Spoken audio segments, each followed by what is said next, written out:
નમસ્કાર મિત્રો, અમારી યુટ્યુબ ચેનલમાં આપનું હાર્દિક સ્વાગત છે। તો મિત્રો, આપણે જાણીશું હોળીનો તહેવાર શું છે, હોળીનો ઇતિહાસ, હોળીની ઉત્પત્તિ અને પ્રાચીન કથાઓ અને ઉત્સવની પરંપરાઓ વિશે આપણે જાણીશું। હોળી માત્ર રંગોનો તહેવાર નથી, પણ તે ભારતના સૌથી પ્રાચીન તહેવારોમાંનો એક તહેવાર છે। આ તહેવાર વિવિધ સંસ્કૃતિઓ અને પરંપરાઓ સાથે જોડાયેલો તહેવાર છે। તેની ઉત્પત્તિ વૈદિક યુગથી લઈ અને મધ્ય યુગ સુધી જુદી જુદી કથાઓમાં જોવા મળે છે। મિત્રો, હોળીની ઉત્પત્તિ અને આપણે પૌરાણિક કથા જાણીએ તો હોળીનો તહેવાર મુખ્યત્વે હિન્દુ ધર્મ સાથે જોડાયેલો તહેવાર છે, પરંતુ તેના મૂળ તત્વો અન્ય પ્રાચીન સંસ્કૃતિમાં પણ જોવા મળે છે। આ તહેવારની શરૂઆત કૃષિ સંસ્કૃતિ સાથે પણ જોડાયેલી છે, કારણ કે આ સમયે શિયાળુ પાક પાકે છે અને નવા વર્ષની શરૂઆત થાય છે।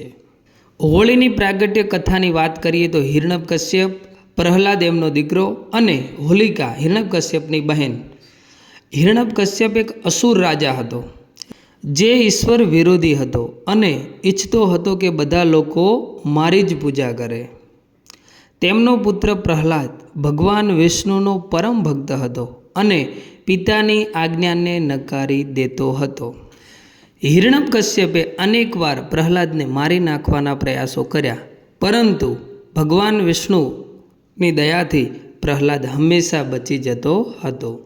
હિરણ્યકશ્યપે પોતાની બહેન હોલિકા, જેને અગ્નિથી અપ્રભાવી બનનાર ચાદર મળેલી હતી, ને પ્રહલાદ સાથે અગ્નિમાં બેસવા કહ્યું હતું। ભગવાન વિષ્ણુની કૃપાથી પ્રહલાદ બચી જાય છે અને હોલિકા ભસ્મ થઈ જાય છે। એ દિવસથી હોલિકા દહન કરવામાં આવે છે, જે આપણે બધા ગુજરાતી ભાઈઓ અલગ અલગ રાજ્યમાં અલગ અલગ રીતે હોળીનો તહેવાર ઉજવવામાં આવતો હોય છે।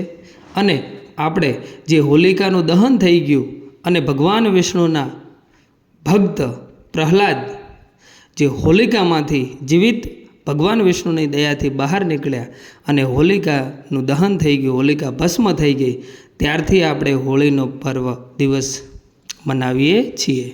મિત્રો, એ દિવસથી હોળી દહન, હોલિકા દહન કરવામાં આવે છે, જે સત્યનો વિજય થયો અને અહંકારનો નાશ થયો।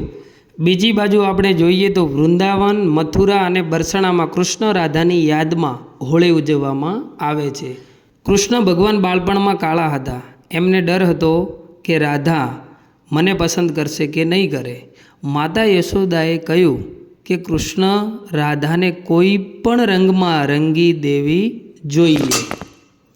કૃષ્ણ રાધાને અને અન્ય ગોપીઓને રંગોથી રંગી અને ત્યાંથી રંગોની હોળી પ્રચલિત થઈ।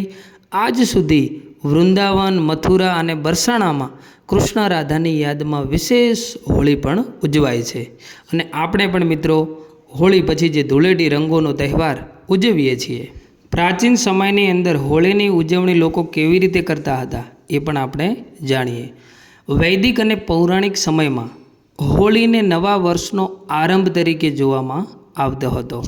તે આગની પૂજા અને કૃષિ ઉત્સવ તરીકે મનાવવામાં આવતો હતો। વિષ્ણુ ભક્ત અને શિવ ભક્તો બંને માટે હોળી પવિત્ર તહેવાર છે। મહાભારત અને રામાયણમાં પણ મહાભારતમાં હોળી પાંડવો અને કૌરવોના યુગમાં પણ ઉજવાતી હતી।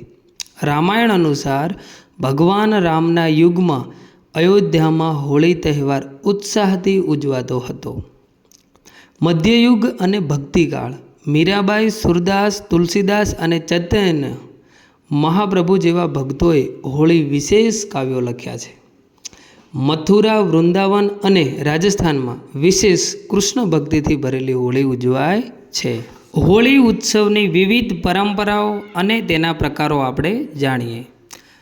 હોળીના દિવસે એક એક ઘરેથી ગાયના જે છાણમાંથી છાણા થેપવામાં આવતા હોય છે, તે બધા જે ગામ ચોટો કહેવાય છે ત્યાં ભેગા થાય છે માણસો, ગામ લોકો ભેગા મળી અને હોળીનો ઉત્સવ ઉજવે છે અને બ્રાહ્મણ દ્વારા હોળીનું મુહૂર્ત કરવામાં આવે છે।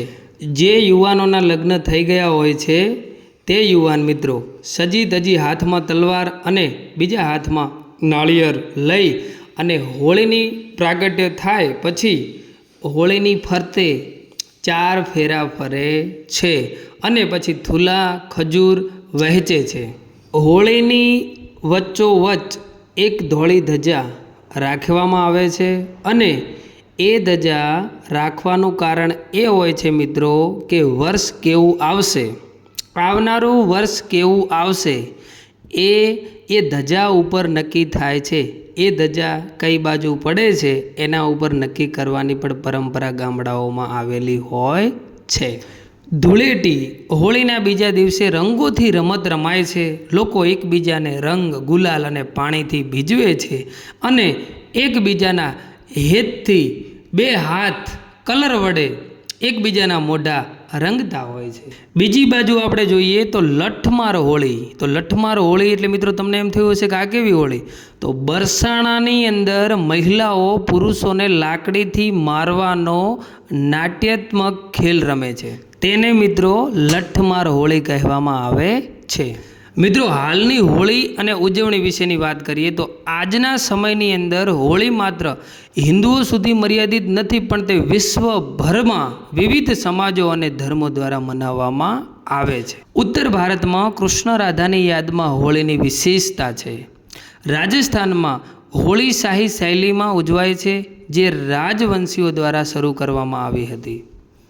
ગુજરાતમાં વાત કરીએ તો હોળીનો દાડો ખાસ હોય છે, જ્યાં વિશાળ હોમ અને હવન થાય છે અને લોકો મોટી સંખ્યામાં હાજર રહી અને હોળીની ઉજવણી કરતા હોય છે.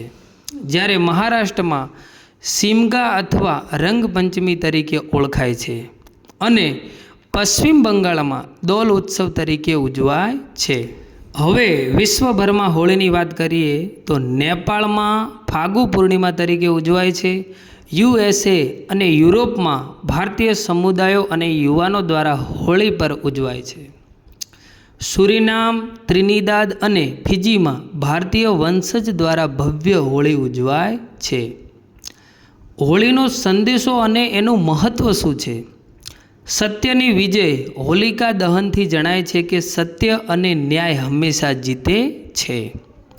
ભાઈચારો અને પ્રેમ, રંગોની હોળીથી લોકો વચ્ચે પ્રેમ અને સમાનતા વધે છે.